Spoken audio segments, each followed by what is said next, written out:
You won't know what beautiful is without the ugly.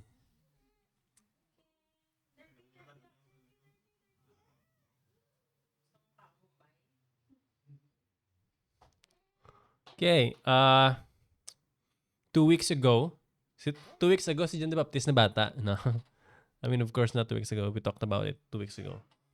And last Saturday, Sorianta si Zechariah, no? Uttering prophetic words, right? Sang narestoro sa iya ang iyang panghambal. Nag-prophesy sa dayon.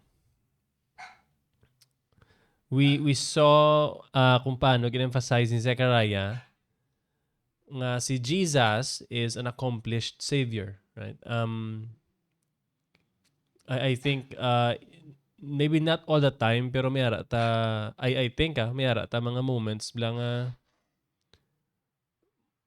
ano man ang term guro lipat ay kakalipat bilang ang salvation is a finished ministry of Jesus. May ara ta kisa nga tungod buhi ka pa and you live in this temporal world. May ara akis nga sa feeling mo malang na mo because intellectually you actually know feeling mo luwason ka pa lang bala. Right? Kibuhi ka pa mo and then you live in a sinful world, you have a sinful flesh. Masiling ka nga luwason makasong Ginoo sa amuning body of bondage.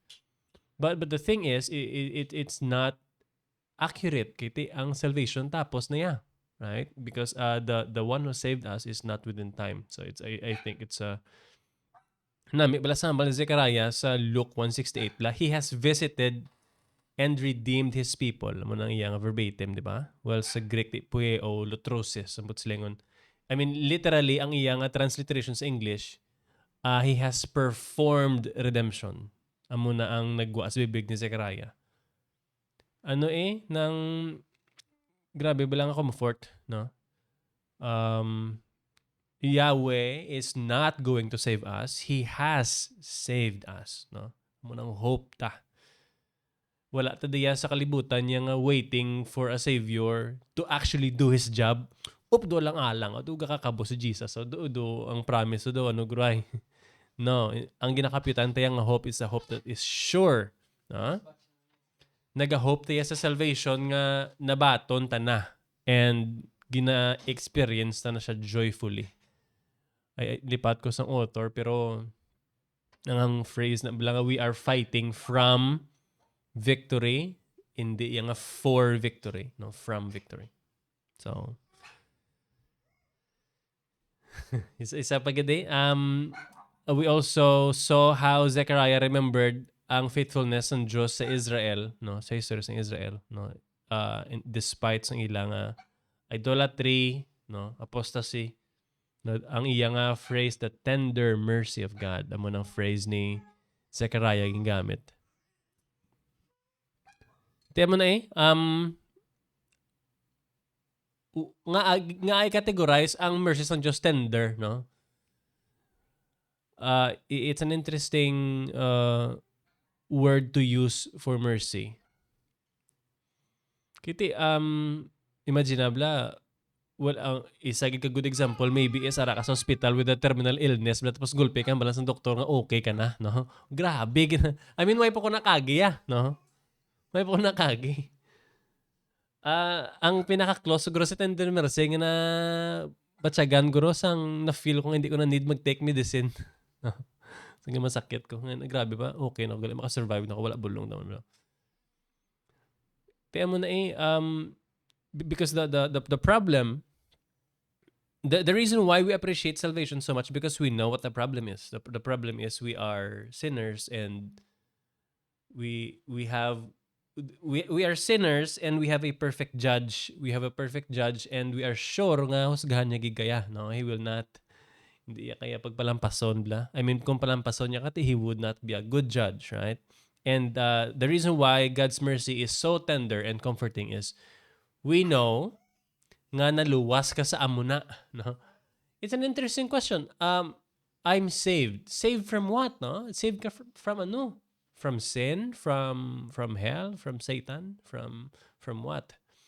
Actually, ang ginpang enumerate to, these are the, well, not the main thing that we're saved. We're saved from God Himself. No? Kaya wala man niya sanggahom ang impyerno or ang satanas, si satanas over sa Diyos. So in reality, actually God saved us from Himself. No? God saved us from Himself. So it's a comfort, no? Tender sakit ng inablang, I don't know kung naagyan nyo na kung wala nyo pa na naagyan, hallelujah, no? Inablang everything seems to be falling apart, pero gahibi, kablas ang kalipay, kiti, kabalo ka, na tanan-tanan ni matapos, kimani, and my tears will be gone forever, no? And there is pure joy nga experience mo nga maabot. But ang key verses probably from last week was verses 74 to 75 in Luke 1. That we, being delivered from the hand of our enemies, might serve Him without fear, in holiness and righteousness before Him all our days. Nami man sang amuni nga part nga bali Zechariah, kaya gina-remind tabla nga ang salvation nga na-receive ta, ano na saya, it doesn't stop there. Nga you're saved and then you're informed that you're saved. Hindi na sa amo na ang end. Ang sugpo ni Zechariah, islinga that we, being delivered from the hand of our enemies, might serve Him without fear.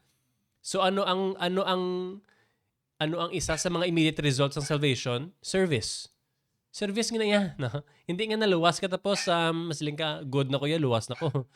Nang basically I'm good, no, of course not. So ang isa sa mga immediate result or immediate direction ng salvation is service. Ano klase service na God duwa ka sa mga lagad mo, hindi ang balya might serve Him without fear, no, confidence in your service to God. Well, isa guro sa mga example nga samtang ginasulat ko na yung lesson, isa sa mga example nung daman ko sang kasal nila ni ni Nyandoy blang sugid mab sa ako nagambag sa ako sa katapusan, no, and ginwalihan tos lang ni mab, no. I mean, I can confidently say nga if that happened like a few months ago, maybe ang ipahambal mo to would have been different words, right? The point that I'm trying to drive is, ang kaluwasan nga nabaton mo yan, nag-result gina siya sa confident service ya. Diin to gahalin ang imo nga confidence ni panghambal mo to nga submit to your husband nga amo ni we're all sinners and it's God that instituted this marriage. Diin nagahalin ang confidence mo to say those words in front of a lot of people nga, well, hindi ka sure kung basi most sila mas alam pa si mo, di ba? Pero akanami isang hambal ni Zechariah kay resonate sa aton, no, ang salvation nga nabaton ta, it drives you to serve God with confidence. Ang sugpo niya pagid in holiness and righteousness before Him all our days. Wala man nakastorya si Zechariah kag si Apostle Paul, pero gasinanto blang na pambal nila, no. Tihambal ni Paul sa Romans 8 nga daan ang ginpang predestined sang Dios nga luwason ng predestined niya man ang aming peros kay Jesus. Gasinanto gid ya. Kung linuwas ka sa Diyos, imuon niya gid kaya paras kay Jesus ya. Like di mabatasan, no? Kag mo man ang ginhambal sa Zechariah, basically, no? The salvation that you have received is gonna drive you to live in holiness and righteousness all your days. Hindi lang yan nga like every Sunday or every Saturday or what day of the week man that. Sabi, right? So, yep. Of course, ay patatapos, no? Tapos just, this is the 19th na nga session sa atong New Testament series, and really thankful for all of you for being here, and kabay pa masatisfied and experience peace, right? And may the Spirit of God gently correct us and comfort us with this truth. Actually, ito, sini nga session, supposedly, ara nata sa part where we should cover Matthew 1 verses 18 to 25. amo ni sa sanggin storya ni Gabriel si Joseph sa damgo nga nagabusong ang imo nga palakaslon. What? Nagabusong? Bulagan ko sa. Bulagan ko sa. Tapos damgo, no? Usually, kung magdamgo ka, amo na, damgo na to. Atoya pagbugton, Joseph, hindi sulakat daw. Isa pa gina, no? I think, thank you for pointing that out. It is an important thing to point out nga aging patihan yung damgo, Kaya hindi man strange yung damgo, gross human being, siguro, no? Kung nagdamgo ka nga may karabaw na agad siguro, pero magwa ka, I don't think so, no? Damgo lang to Pero si Joseph, pag damgo GD yun no? Ano man, kung i-interpret na guro sang commoner at that time, buang na siguro damgo sa patihan niya gid. Virgin, busong, no? Amo na yang sugid sang rebuilding nga bata nga bay. Huwag mo kunubyo pa. Di paano na day? Accident. Ha? Pero ate, yung patihan niya dayon, no? Pero ang hindi na i-cover tonight because we already did cover that 5 months ago. Grabe, 5 months ago. Sabi no? Lawig na tagali Bible study. 5 months ago, we covered that text. It is the video number 87 sa YouTube.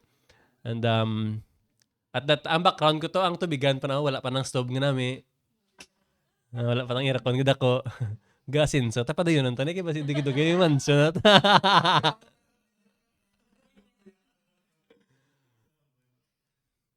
Sabi no. Dumakulbaan ka man pero manamian ka man. Tonight we will look at the account of the birth of Jesus. No? Well, it should be an interesting thing to talk about. Kay St. Luke nga account. Ginagay pa kadto kami tintin sa wayside. Nasurya na naman. Podcast kami tintin sa lakyan permi mo. Gambas gani nga i-record na ni Bladad. Kanami is ma conversation namon. Nga well, take mention na tintin on the Chosen nga series, no? Nga basa nga kanami lang gid sang surya ni Jesus, no? Siling ko well, objectively amo gid ang pinakanami nga storya nga ga-exist. Sugpon tintin.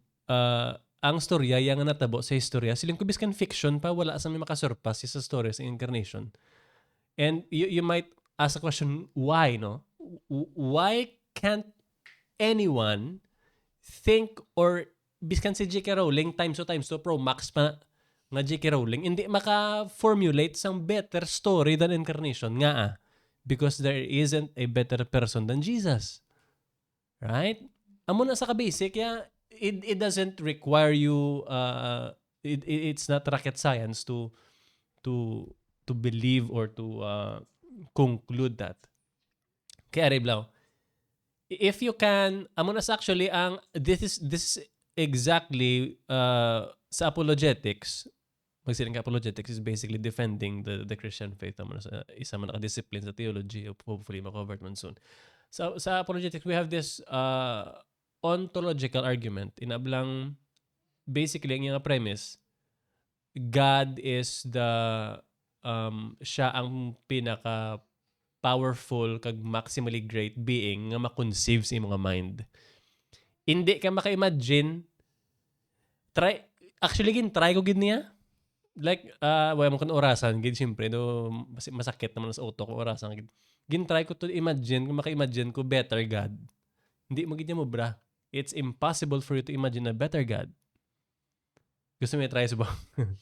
Kaya ang argument ni Anselm, but si Anselm munghi na sa, matingala ka nga muna sa minsan, siyempre munghi sa mo gutom, sa kuibang, yung natin i-emtot sa muna. Ontological argument, no, there's no better being than God.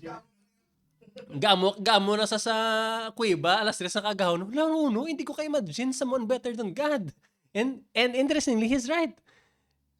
Kaya kung imagine mo to, no, anong idugang mo sa, okay, when you read the Bible, gaya ko bisang isa ka bagay, nga idugang mo sa Diyos that will make Him better.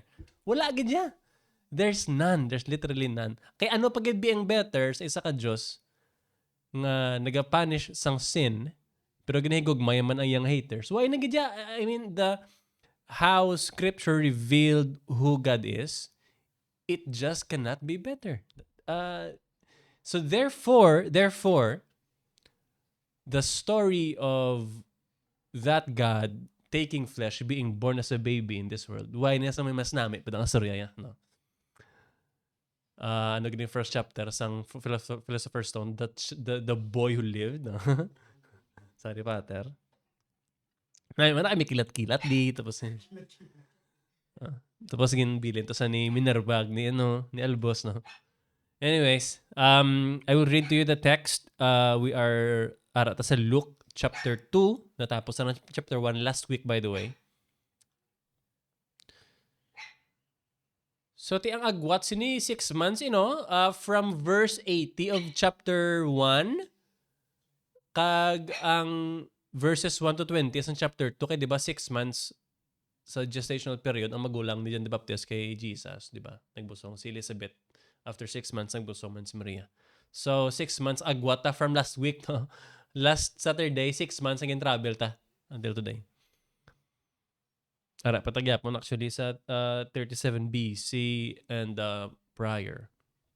So around 4 BC na ni ito sa ara. Ang events nga nastoryanta tonight around 2028 years ago, no? If we look at our calendar. All right, I'll read the text. Luke chapter 2 verses 1 to 20. Lawig introduction ko, pila 17 minutes. Anyways, verse 1. Lawig niyo, namit gini karon panyapon tayo gutumon gid ni. Verse 1. In those days, a decree went out from Caesar Augustus that all the world should be registered. This was the first registration when Quirinius was governor of Syria. And all went to be registered, each to his own town. And Joseph went up from Galilee, from the town of Nazareth, to Judea, to the city of David, which is called Bethlehem, because he was of the house and lineage of David, to be registered with Mary, his betrothed, who was with child. And while they were there, the time came for her to give birth, and she gave birth to her firstborn son, and wrapped him in swaddling clothes, and laid him in a manger, because there was no place for them in the inn. And in the same region, verse 8 nako, there were shepherds out in the field, keeping watch over their flock by night. And an angel of the Lord appeared to them, and the glory of the Lord shone around them. And they were filled with great fear. And the angel said to them, "Fear not, for behold, I bring you good news of great joy that will be for all the people. For unto you is born this day in the city of David a Savior, who is Christ the Lord. And this will be a sign for you. You will find a baby wrapped in swaddling clothes and lying in a manger." And suddenly there was with the angel a multitude of the heavenly host, praising God and saying, "Glory to God in the highest, and on earth peace among those with whom he is pleased." When the angels went away from them into heaven, and the shepherds said to one another, "Let us go over to Bethlehem and see this thing that has happened, which the Lord has made known to us." And they went with haste and found Mary and Joseph, and the baby lying in a manger. Verse 17. And when they saw it, they made known the saying that had been told them concerning this child.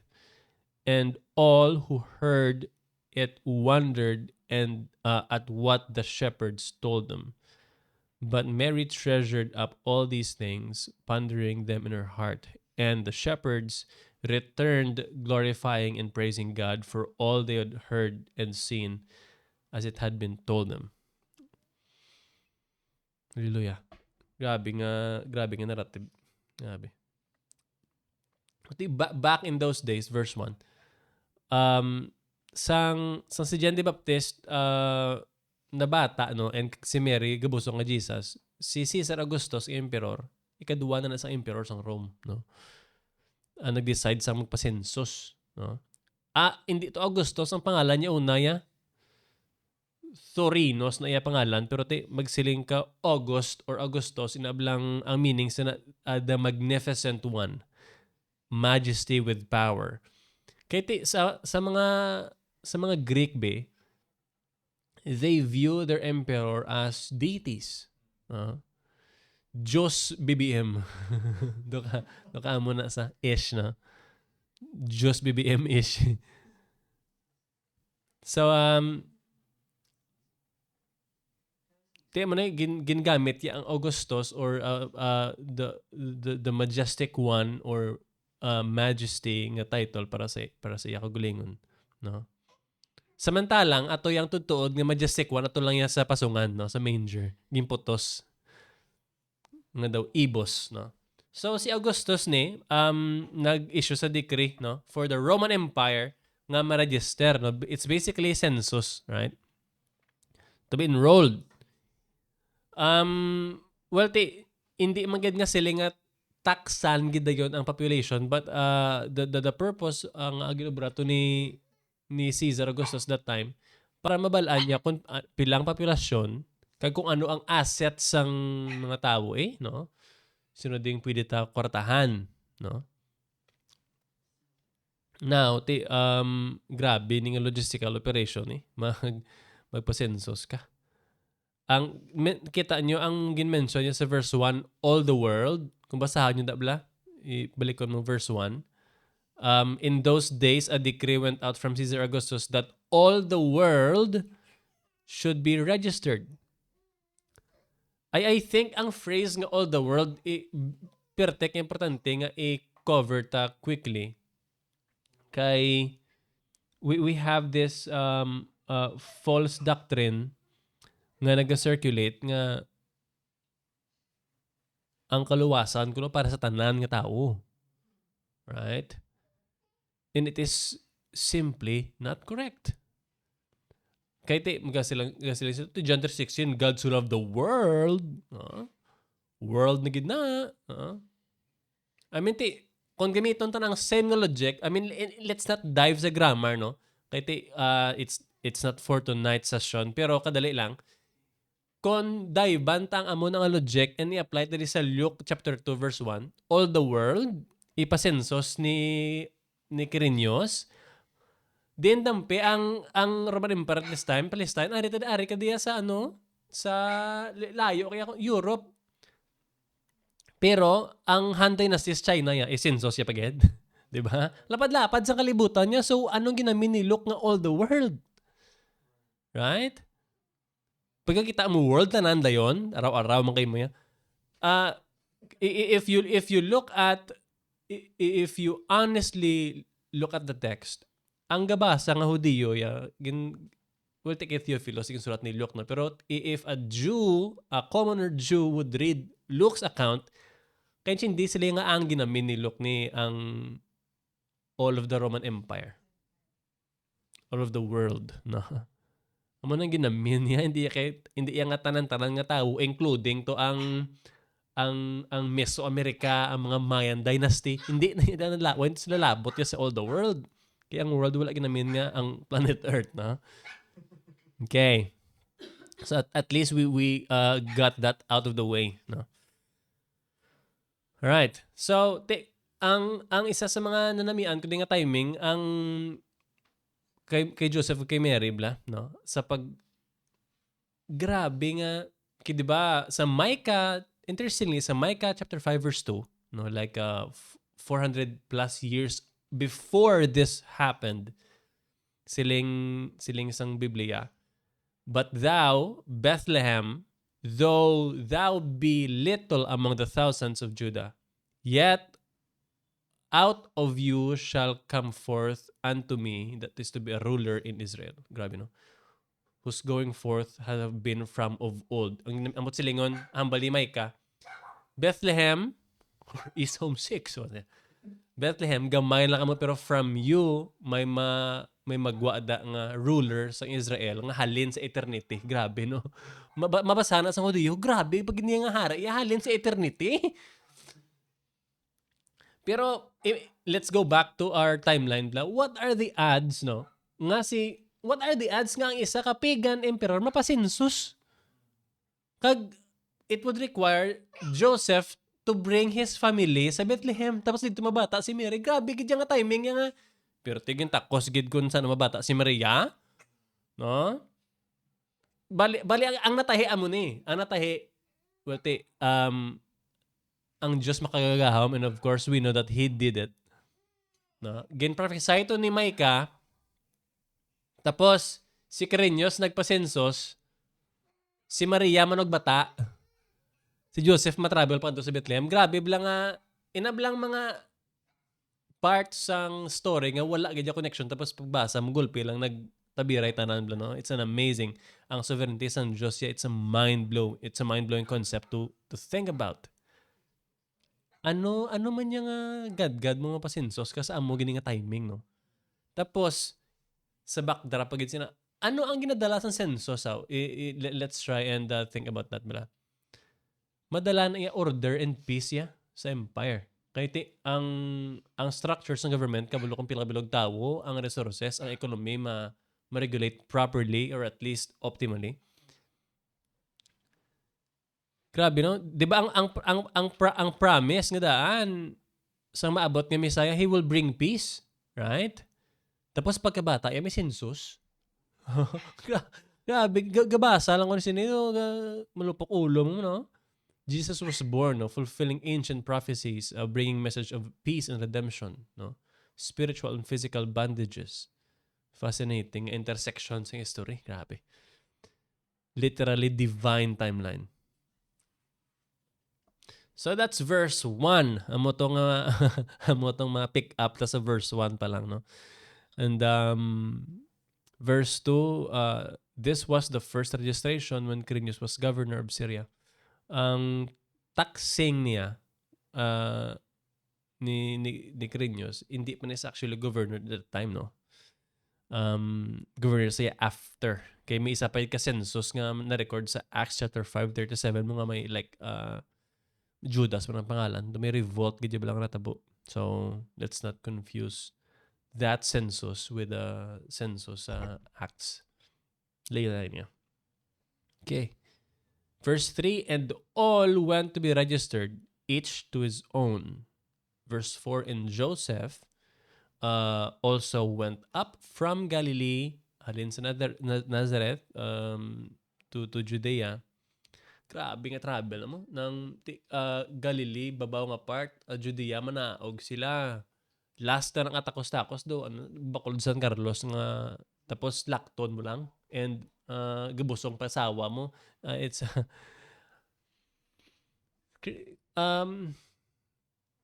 basak sa Biblia, bla, magbasa ka Bible, if you read like names of places, itry mo bla takson kung ano kalayo ni sa amon ni. Kay ma-amaze kaya sa kung ano gin paagya nila bla, no? Gabi na ang sud to ni Joseph sa lakato. Grabe. Tiwait sa deodorant mo, amo na makasyom tanga. Ang mga manuscripts mo na buang sud sa ilok na butang mo gapanago sila travel. Pati. Pagbasa ka epistle to Rome. This is the word of God. Lawala nga joke. Okay. In verse 4 again, and Joseph also went up from Galilee, from the town of Nazareth to Judea, to the city of David, which is called Bethlehem, because he was of the house and lineage of David, to be registered with Mary, his betrothed, who was with child. Verse 6, and while they were there, samtang atoto sila sa Bethlehem, no? Manog bata na siya, no? The time came for her to give birth. And she gave birth to her firstborn son. Tandain nyo pagkabata, gin-wrap ya diyon sa swaddling clothes and ginlay niya sa manger. Nga kay timing gid nga pag-abot to nila wala sila bilin nga room. Imagine lang check-in ka sa Seda, why na room sa parking lot na lang mo nagtulog. do ka amo na nga sitwasyon, no? Grabe, no? Ang hari nag-abot tapos wala place sa sulod sang inn, grabe. How humble ko, di ba? What an entrance, no? Grabe. Kung ako ang Diyos, ya, entrance ko, ya, guro, ya, ano yan, ang may kapanaog na diamond, gasiga. Na, exactly, right? Exactly. Ikaw gani, no? Entrance mo, pero may gusto mo na, may gidya, nakapang make up na ko, wipe out, dugalitek bibig ko, out. Inablang gusto mo ya, presentable ka gidya, and all the fun stuff, wow, grabe sa, no?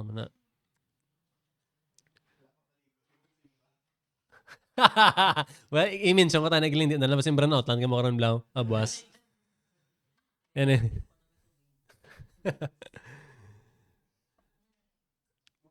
Verse 8. And sa same lang itong region, and in the same region, may mga shepherds kuno ang ara sa field, no, nga nagabantay sa ilang flock. Gabi siya. Take note, gabi, no? Ang Bethlehem, kilala ni Bethlehem sa iya nga nami nga pastures, no, like Psalm 132, Genesis 35. According sa 1 Samuel 17, dira man si David nagabantay sa sheep ya sang una, no, sang shepherd pa sa. Ang ini nga mga shepherds, ara sila sa fields. Gabi, naglantaw sila nga flocks. And it's good kiti at least may hint kita subong na si Jesus na bata gabi, no? Or at least si Rome, no? Maybe we're not talking about 10 p.m. or 11 p.m. but at least we're talking nighttime, okay? Nighttime.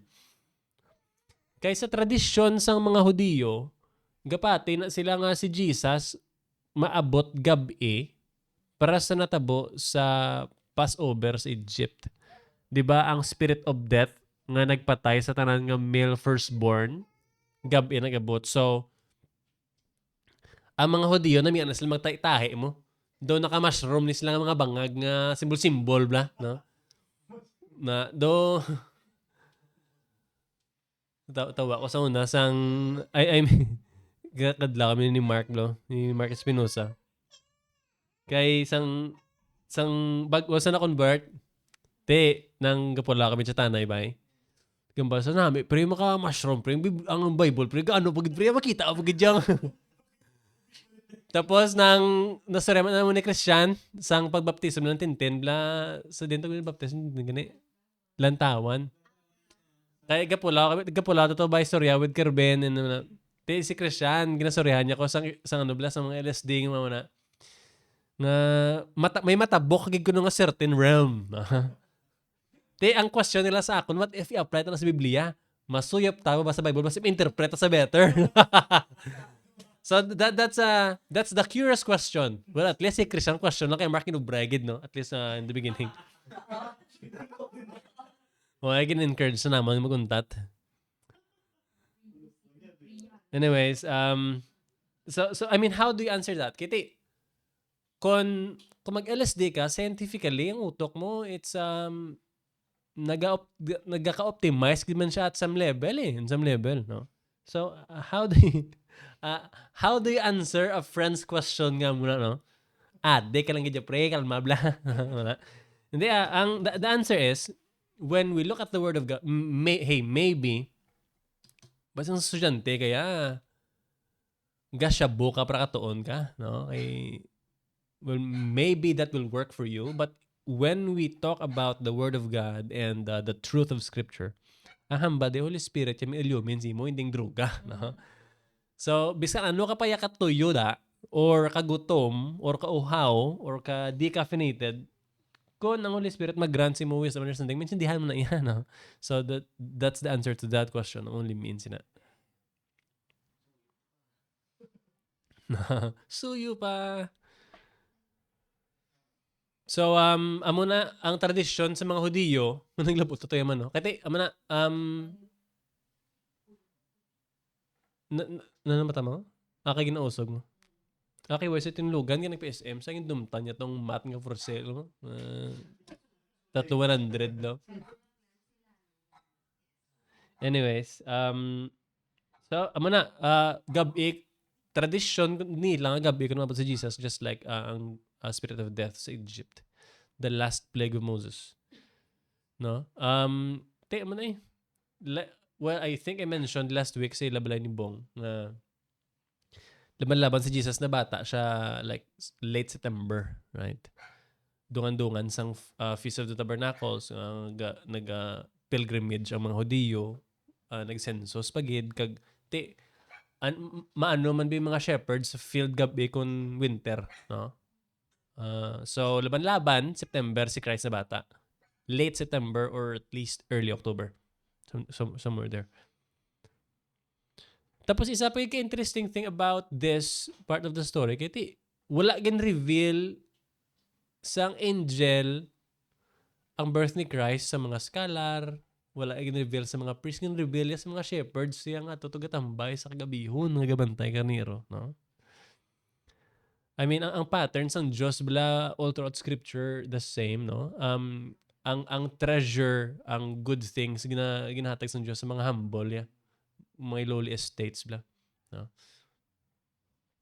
I mean, kung feeling mo dala malam kada kag wali-wali ka temple da, you don't need a savior. Why would I tell you, right? Ato yung mga shepherds nga actually gahulat sa ilang Messiah nga wala sang evil agenda mo tiyang sugiran niya, no? So verse 9 samtang gabantay. Okay, take note samtang gabantay ito sila sang ilang mga karnero. Verse 9. And the angel said to, kiti, ang natabo ang giambang ni Luke and the glory of God shone. Nag-shine sa ila ang glory sa Diyos. I mean, kung nakalantaw mo sa The Chosen nga series, in-interpret na sa production as like ado ka aurora borealis nga effect sa sky, no? So, well, we're not sure if that's accurate. Pero kung i-try ta respect ang laws ng physics, maybe gingamit gaman sa Diyos ang flares ng stars, maybe why kita kabalo kung paano to natabo ang nakita nila ang pero the verbatim is the glory of God shone. Anong tsura sang glory of God, no? If is it a blinding light or ano na sa, no? 1 million in a briefcase. Anyways, so verse 9, sang kinakulbaan sila after nila nakita ang glorious Diyos, nakulbaan sila. So verse 9, and the angel said to them, baka si Gabriel subong, no? Do not be afraid because he wasn't bringing bad news. Kaya dumduman ko na. Sa nagsanag, gali nga light ang pag-interpret sa production ko The Chosen, nga doon na silawan, mga shepherds, sila nga nakulbaan, sila nga ka-strange niya nga light nga we haven't seen anything like this, especially during nighttime, no? Right, yeah, di ba? So, ang na-experience nila, we don't know kung ano exactly ang visualizations, ang ilang nakita. Pero, kabalota nga nakulbaan sila. So, for an adult male na shepherd, para makulbaan, it must have been something, right? Yeah. Makulbaan ng kabataan niya, basi, kureng na ito yung nagwiik yan, no? Pero para sa adult male nga damo pa sila, ha? Usually, kung adult male kang ikaw lang isa, maybe you're more susceptible to these things than not. Pero kung napod mo pagid mga trupa, mga laki man niya, it's almost unstoppable ka mo na, no? Pero kulbaan pa ka mo tanan, no? So it must have been something to see, no? Sang surrender ka sang in action ni Ma'am. Sang ano to gani Christmas, no? Christmas. Na picture. Kita mo na picture ko sang baboy nga sa grill. May flash to mo. Si Mel naglumpat. Tapos ginlantaw ni Ma'am sa Google ang may mga reaction sa flashing light, signs of autism.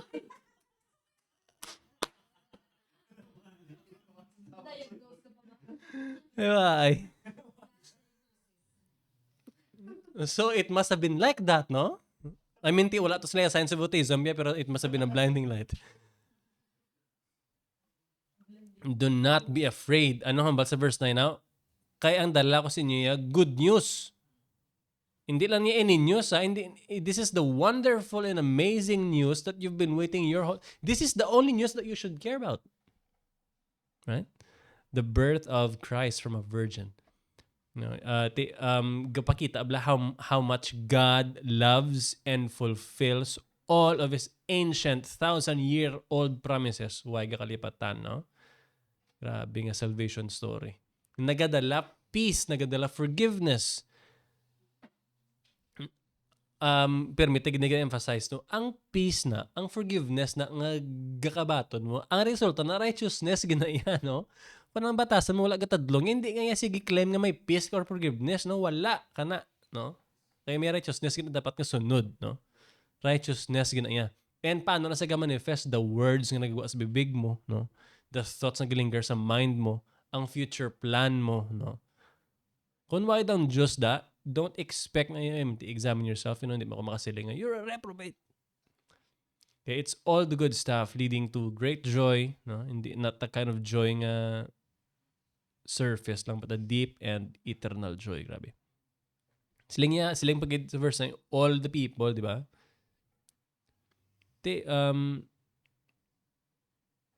Wala man to na-excite si Herod.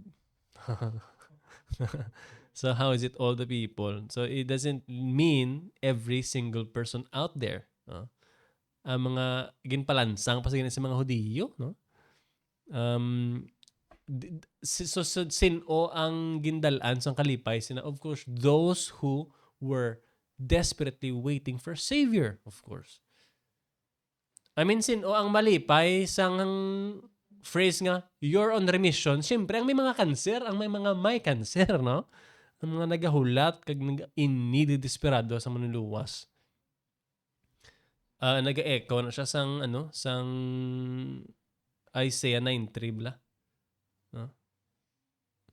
You have multiplied the nation, you have increased its joy. They rejoice because you as with joy at the harvest, as they're glad when they divide the spoil. Grabe nga kalipay bla. No? God's people. Verse 11, for unto you is born this day. Of course, day talking about the whole 24-hour period. Kaya gabi ito nga a day, no? So,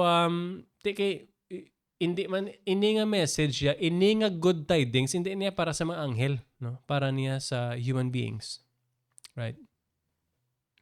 Christ the Lord. Sabi, no? Glory to God.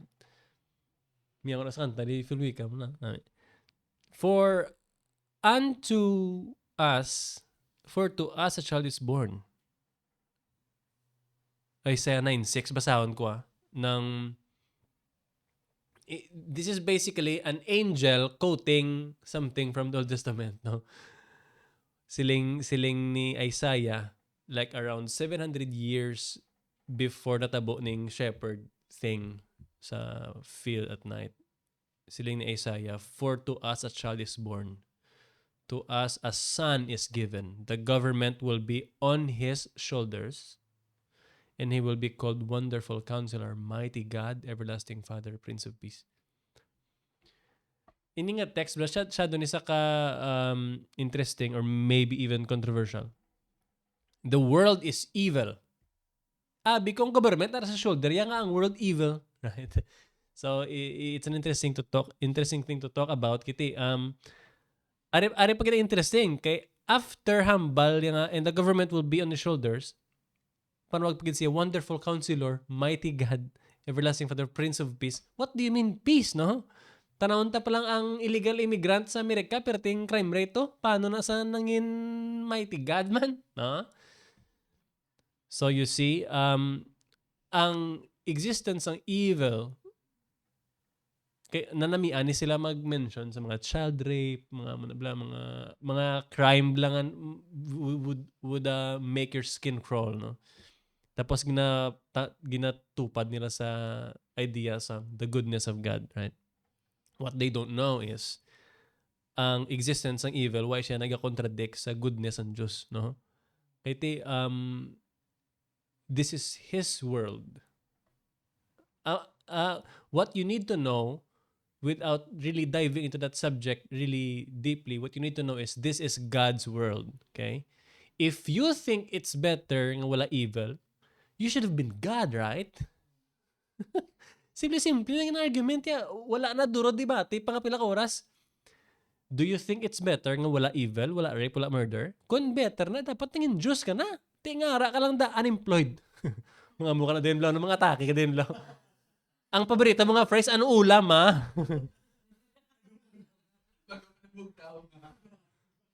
No? If the absence of evil is objectively better, you should have been God. No? Jesus is described as Savior. He's the one God had in mind from the very beginning to save us from sin, Satan, the law, the world, death, hell. Grabe. Ano pagit ang mas better nga news daman, no? Hindi saya just any savior, he's the anointed, the destined savior. He's the Lord, no? Hindi lang in news no? This is wala na sa may mas breaking pa di, no? Well, actually, hindi man sa actually breaking. Gin-prophesy na sa thousands of years ago. Lain lang kung amo na mga balita sa ABS-CBN, no? 30 days from now, mamamatay si Amoni. Woo! So there you go. It's definitely a reason for joy, no? A reason to celebrate, knowing that Jesus the Messiah has come to set things straight. Okay? Ari na. Di ba gina to pagkabata ni Maria kay Jesus, ginputo siya sa swaddling clothes, ginputang niya sa manger. This part, the verse 12 ni and onwards, this is entirely separate part of the narrative. Lain to yung part sang geography ang pagbata ni Maria sa Bethlehem. Ari lain man niya karon siya sa field. Pero basahan ko, this will be a sign for you. Pag pa Bethlehem nyo, makita nyo may baby na ito na wrap sa swaddling clothes gara sa manger. No? So, wala ko may nakita sa nga data kundi una natabo. Gid bala, it's ay dungan bala nga nagbata si Maria, aging puto si swaddling clothes, kag samtang gastori si Gabriel sa shepherds, or una ni bata after ni, or una ang sa shepherds. White idea. But what we know is nagsanto naman bala. Kaya wala man to gin-instructionan niya si Maria sa angel nga dapat swaddling clothes gida, ha? Dapat Louis Vuitton gida nga nga tela, no? Wala instruction niya. Mary just wrapped him in swaddling clothes, lay Jesus on a manger. Interestingly, mo man hambal ni Gabriel sa mga ship. Makita mo na itong baby nga why kwarto bilin. To sa parking lot ng SIDA. Why na sila ka-check-in, no? So basically, instruction na niya mga shepherds nga makitaan ka mong amo na lying in a manger, particular sign. Tapos kabalo, ginambalan sila bala sang angel nga amo na sang manuluwas nyo. Grabe, sa mind nila no, pirting ang manuluwas ba wala gyud check-in? Wala malang putos, wala malang nurse, no? Tapos ang iyang gintungtungan siya ang ano pa, manger, no? How could this baby in such a humble circumstance be Christ the Lord? Just how, no? So, pero tiyan mo ng clue nila. No? After to hambal sa angel, suddenly, di ba si Gabriel to isa, gulpi lang nagdamo sila, no? Multitude of heavenly host. Imagine mo na lang ang sky, no? Ang interesting ni about bala sa angels revealing themselves to human beings like this one, kiti ang angels, yung na sila physical form. Hindi na sila makita sa naked eye, ta? So, there's no way for us to determine ano sila kadako, ano sila kataas, ano sila kalapad. Wala iamo ng angels because spirit being sila. Pero sa sininga instance, verse 13, they decided to reveal nga makitaan sila sang shepherds, no? Kag napuno ang, just maybe it's like napuno ang sky, ang night sky sang suga. Tapos nagkanta ang mga angels, no? Glory to God in the highest. Grabe, no? May na bata sa manger, ginputos sang tela, pero mga anghel nagkanta. Glory to God. It's just an amazing narrative. Grabe, grabe, grabe lang gid ya, no?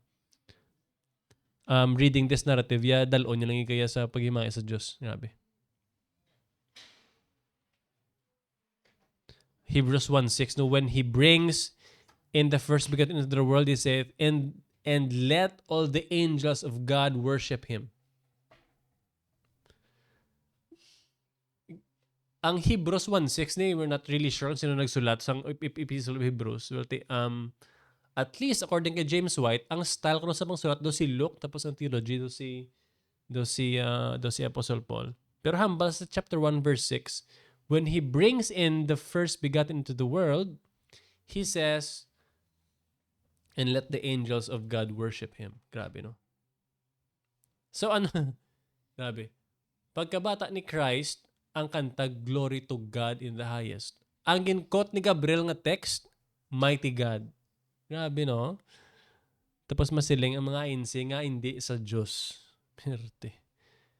Perte nga bagol. 1 plus 1 equals 3.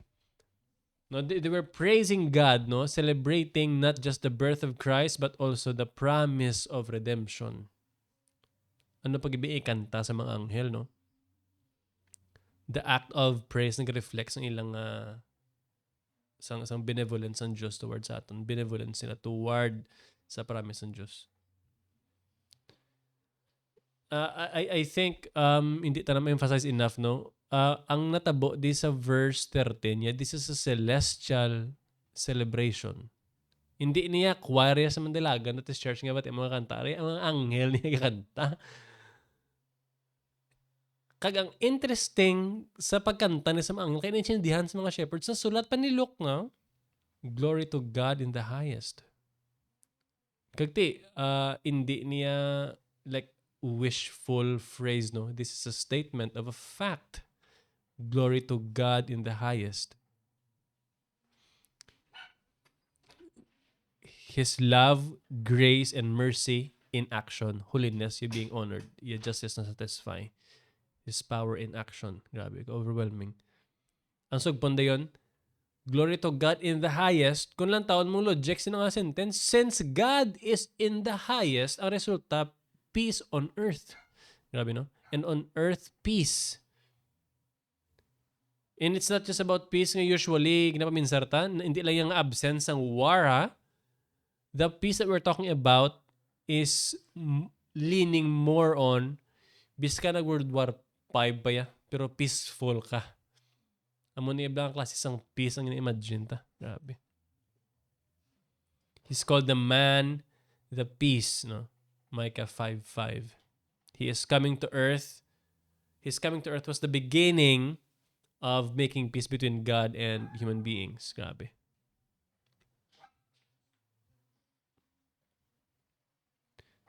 Ephesians 2:14 bala, He himself is our peace. Grabe, pagkidya kay Apostle Paul ya, gindiretso ya pagkidya sa person ni Jesus ya, He himself is our peace, no?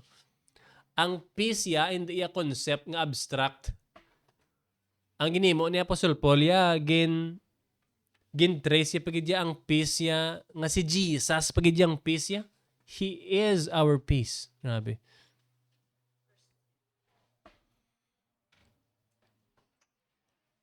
We also have the Syriac ng Persic nga version nga may different take pero good hope to men. It's not worth discussing naman.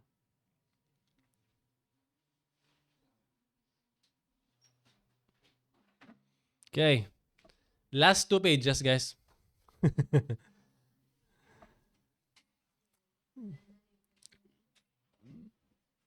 So nagambal sila nga. So when we say glory to God in the highest and on earth peace, goodwill towards men, gina-celebrate ang plano ng Diyos no? Ang kalinong pagay Kristo, ang pagigugma ng Diyos nga gina-extend ya sa aton mga marsala, a message of hope, no? Reconciliation. Verse 17. So nakitaan to sa mga shepherds, no? So nakitaan sa mga shepherds si Jesus. Nang they were moved by what they saw kag nabatian nila. Kaya ang gwa nagstoryanay pa sila with Joseph and Mary mo. So, maka-assume ka nga most likely, sang gina-share sa mga shepherds kay Joseph kag Mary nga, sang gabantay kami to sa mga karniro, to may suga nga sa nagsanag, tapos nagkanta mga anghel. For sure, ginstorya man ni Mary or maybe ni Joseph, ang mga damgo yaman eh. Ako gani, pero damgo ko pre, abi ko damgo lang tuod gali pre. No? So yan na sila. No? They told everyone about what the angel said to them out in the fields. Pero gin-mention dayon nga si Mary naman niya, she kept it no sa nga tagipusoon no. Maybe you can interpret that as hindi si Mary as enthusiastic as them nga ipang i-share tanan bala. Maybe you can understand that. Kaya maybe ang kaka-feel ni Mary bala, limbawa si Mary si Ridje no. Tapos poso dayon nga, oh guys, I'm a virgin but I'm pregnant. With the Holy Spirit, nagpost sa Facebook din. Diba? Siya mo nagkaroon ka-feel ni Mary nga. Kahit mo nang ambal sa verse, verse 19. But Mary, she took all these things the shepherds told her to her heart. Ang but it tells us nga contrast bila ang inubras ng shepherd sige panugid-nugid kay Mary wala. So base amo na ang gidlagan sa mind niya nga wala siya bila naging as enthusiastic as these shepherds no. Tapos verse 20 as we close muna, and the shepherds nagbalik sila, they went back from Bethlehem to their fields and their sheep no. After to sang tanan-tanan kay tiging bisitahan na gid nila sa Jesus, balik man sila din sila tambayan eh. I don't know, basta i-hope sila another pag revelation or another choral no, I don't know. But they went back from where they came from no. They were in awe. I think isa sa mga central nga themes ang atong istoryahan tonight is kung tanawon tabla mga shepherds guys. Grabe balang ilang enthusiasm upon hearing God's word. And I think this is something that we almost do not have today, right? Wali si Pastor Domingo no, Bible study do routine bla, and then sometimes or maybe most of the time you're not as excited any longer, and kung excited kagidya per me, praise God no, hallelujah. But here I am telling you nga it is a weakness nga gina-struggle tabla nga especially routines no. So it's something to pray for. Lord tagay kami sang let there be fire in our bones when we hear your word, right? Kaya ano bala ang hindi nami parte sa Diyos, no? I mean, if I tell you about God being all-powerful, ano nang epekto simo? If I tell you God being merciful, how does it affect your emotions? How does it affect your mindset? Why ka inog pa rin nyo sa insurance mo? Balanta ka God is good, how does that affect you, no? We should have that no, like the shepherds, and it's also good that we saw in here nga ang precious nga pulong sa Diyos are for the humble no, and not for those nga actually may gana no, sa pulong sa Diyos. So hallelujah, that's it for tonight.